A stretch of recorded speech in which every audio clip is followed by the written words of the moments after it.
आखिर किनके हैं शिव? क्या उनके जिनकी साधना के हर सार में उनका जाप है,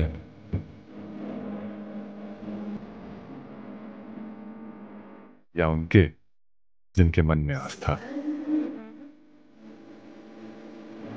ये सवाल शायद सभी के अंदर है, और जवाब ढूंढो तो कहीं भी।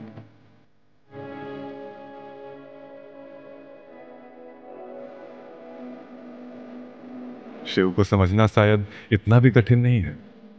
आखिर महसूस कर सको तो सृष्टि की बहती हवा में है शिव।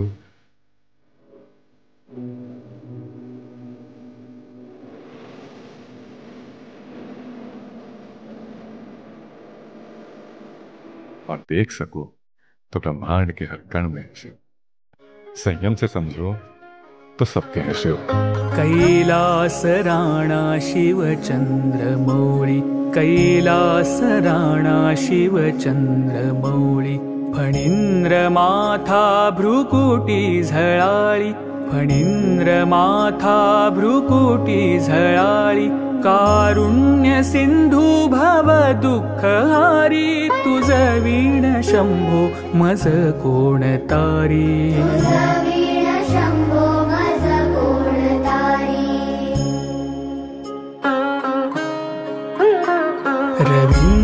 रविन्दुदावानल पूर्ण भाळी, स्वतेज नेत्री तिमिरौघजाळी। ब्रह्मांडधीशा मदनांतकारी, तुझ वीण शंभो मज कोण तारी।